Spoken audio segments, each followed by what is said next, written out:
What's up, y'all? Theo Casua from Away You Drove here, and today we're gonna show you what it's like to live with a cat in a camper. But just to change things up a little bit, I figured I'd show everything from the perspective of a cat. So let's get to it. Maya, are you ready to show the world? Let's go.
What's up, y'all? Theo Casua from Away You Drove here, and today we're gonna talk about living with a cat in a camper. Not gonna lie, I had way too much fun recording that cold intro. I also have changed because it's actually a different day, but I'm gonna act like it's the same day because that's the magic of video. So let's get talking about how it is to live in a camper with a cat and the sorts of adaptations that we've made to make sure that Maya lives here happily and comfortably. Now, the three things that I think are really important when living with a pet in a camper or RV are 1. Temperature management, 2. Monitoring, and 3. Living spaces. So we'll talk about each one of those. So now on to temperature management. Now, living in a camper with a cat, or any pet for that matter, is a little bit different than in a house. The main difference that I would say is not actually space, which is what you might think. Really, the main difference is the insulation. Houses are much better insulated, and they have much higher thermal inertia. What that means is the amount of time it takes for a camper to heat up is much shorter than in a house. Now, it's not as bad as a car, but it's still pretty quick. What that means for you, if you live with a pet or are planning to live with a pet in a camper, is that you need to be very careful about managing temperature. You don't want to cook your pet, basically. I mean, some people might, but I wouldn't recommend it. It's probably legal. I don't actually know. At any rate, don't cook your cat. So let's get to it. One of the easiest and cheapest things you can do is to install a roof fan. Now, the important thing about this fan is that it has, beyond just regular speed controls, it also has a thermostat. So this allows you to keep the temperature pretty comfortable in the milder days. So it'll shut itself off if it gets too cold. It'll start itself if it gets too warm, which means you can keep the temperature here fairly comfortable as long as you have windows for the air to flow into the camper and out through this fan. Now, the thing about fans, though, is that they will only work very well in mild conditions. Once it gets pretty warm, you're gonna have to rely on an air conditioner. Now, there are a few different options in terms of air conditioners. We decided to go with just our standard RV air conditioner, which means we need a very good generator, and I'm gonna get to that next. But if you don't want to rely on your RV's air conditioner, there are smaller air conditioner options. There are some air conditioners that are designed just like a regular air conditioner, so it has a compressor and everything, just like this one. They're just tiny and often battery operated. Those obviously are going to have much lower cooling capacity than something like this, so you're looking at cooling just a small nook for your pet rather than actually cooling the entire camper. It's certainly an option. They tend to be very expensive per BTU per hour, or cooling capacity. It didn't really seem cost effective to us because we already had the generator in the AC, but if you're looking to build your own setup, they might be a good idea, and they're certainly safer to run than a generator, which is what I'm gonna get to next as well. The conditioner part is pretty straightforward. You just turn the thing on and you let it cool. The trick is powering it. ACs are notoriously power hogs, so you need to have a very reliable generator. In our case, we have this Yamaha generator, and what we did is we tested it in various conditions, and we made sure that the AC was running 100% with this thing on. We also installed a soft start just to make sure that we wouldn't have any significant voltage drops while we're operating the AC with the generator. Now, if you're curious about the Soft Start RV, I'm going to link a video below where we did an install of that Soft Start RV and provide a review as well. Having the generator run safely and reliably was very important for us. So we actually spent a lot of time figuring out the specifics of how we're going to run this thing in a safe environment. And that includes installing a Gen 2, for example, and running several tests to make sure that we're not getting any carbon monoxide or exhaust fumes inside the camper. So we ran hours and hours of tests with us around, because if we have to run a generator while we're away so that we can keep the cabin reasonably cool, then it's really important to know that it can run reliably. Obviously, there's nothing your pet can do if something goes wrong with the generator while we're away. They don't have opposing thumbs. So what that means is you need to make sure that it's safe to run while you're gone. So that's what we've done, a lot of testing, and we still test every time we go out to make sure that everything's okay. Now, leaving this thing running while we're not around is definitely my least preferred option. So really just for the situations that there's no other way to handle things. But it's nice to know that we can do it. While we're speaking of safety for generators, I'm thinking of installing some sort of fire suppression kit here. Those can run, I don't know, in the ballpark of $100. But I mean, the cost versus the benefit, it's not even comparable. So probably gonna put something here just to prevent any problems with the generator from getting into the rest of the camper.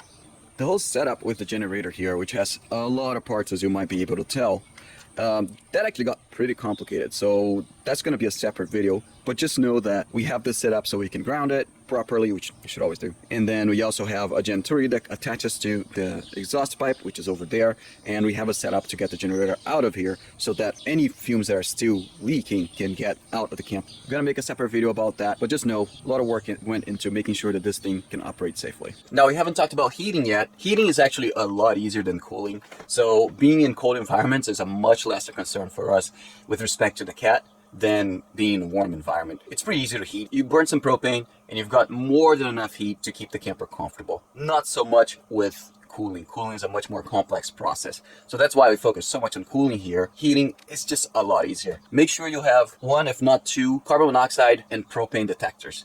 And you want to make sure that when your furnace is running, you're not getting any leaks. The same applies for the generator, of course. So you want to make a lot of tests. Obviously, there's nothing your pet is going to be able to do if the carbon monoxide or the propane alarm goes off while you're away. So make sure that they work before you leave, and then always check before you go out again. Another thing we did is to get this cooling mat. Now, all this is really just some gel, and it stays at room temperature. So if the cat lays on this, it'll feel a little bit cooler because the room temperature is usually cooler than your body temperature. Same applies to cats. Is it a perfect solution? Not really, but it helps with comfort a little bit. So, not too upset about getting it.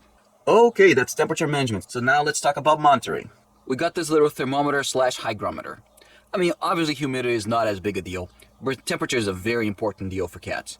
So what I did is I set this up so that it will alert me whenever the temperature hits 90 degrees Fahrenheit. Now, 90 degrees Fahrenheit isn't exactly comfortable, but it's still well below any temperature where the cat might actually be in danger, which would probably be somewhere around 100 or just thereabout. If there's a problem and the temperature starts to rise, 90 degrees would mean that Maya would be a little bit uncomfortable, but she would be safe. I would have enough time to run back to the camper and make sure she's okay. We also added a camera. The camera has a security purpose. It also allows us to see the cat while we're out and about. That just makes it a little bit safer.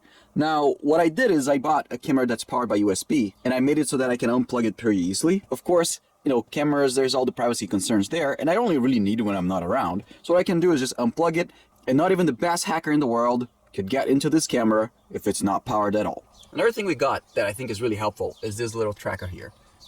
This dongle will respond to a radio tracker and tell us the direction in which Maya is in. Maya is not a very fast cat, so we know that we can find her using radio, but the range is pretty limited. So if you have a faster cat or a cat that's more prone to running away, especially if you have a dog, then there are GPS options that might be more suited for your needs. In our case, radio has been more than enough. Hasn't it, kitten? Yeah, she's a good kitten, look at that. Oh, so tired, you see, she is definitely ready to run away. Now, as you all can see, Maya lives a pretty comfortable life around here. Don't you, Maya? What do you think? And she's not nearly as evil as I made it look like in the cold intro, so she's a sweet girl. Alright, that was monitoring, so now let's talk about the living spaces for the animal. This camper originally had a generator compartment, and what I did is I turned it into a compartment for Maya. So this area here used to be for storage, and then over there through that hole is where the generator compartment used to be. So what we did is we created this little atrium where her food and her water sits, and this is a USB powered fountain, as you can see over there. So very low consumption, worked great for her.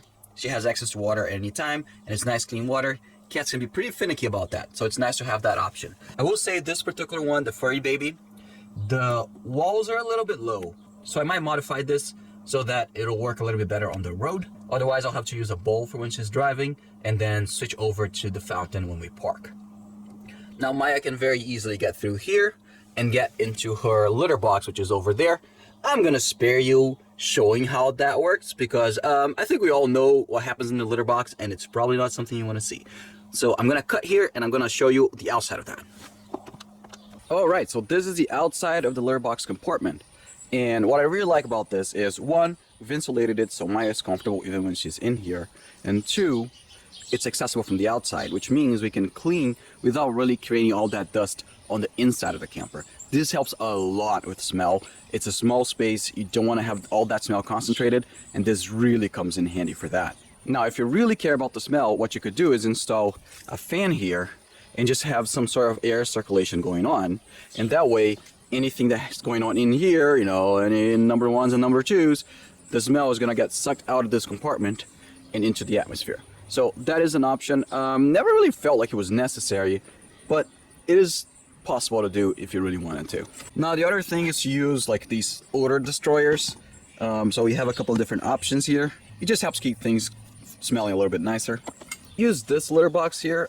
We actually really like this one. One, because it's relatively lightweight, but then two, because it doesn't really track as much. And the last thing you want to have to deal with is a bunch of kitty litter everywhere in your camper. So I really like this one. So this may not apply to your cat, but it applies to Maya because she's a weirdo. She loves concrete. So all we did is we built this little concrete pad so she can roll around in it. She loves this thing. It's incredible. I've never seen anyone love concrete so much in my life. Honestly, like probably the best investment we made for Maya in this entire camper. All right, one last thing I wanted to say. If you live with a pet in a camper, keep in mind that you only have so much space. If you live in a house, the pet may try to run away, but by the time it gets to the front door, you'll probably be around to stop it. Now, with a camper, that may not necessarily be the case, and especially with a truck camper, which is essentially just one room. So you have to be very mindful of where the animal is before you step outside. We are very lucky in that Maya is just a couch potato. She doesn't really try to run away, and if she does, she just finds a patch of concrete and rolls around anyway. So we've never really had an issue.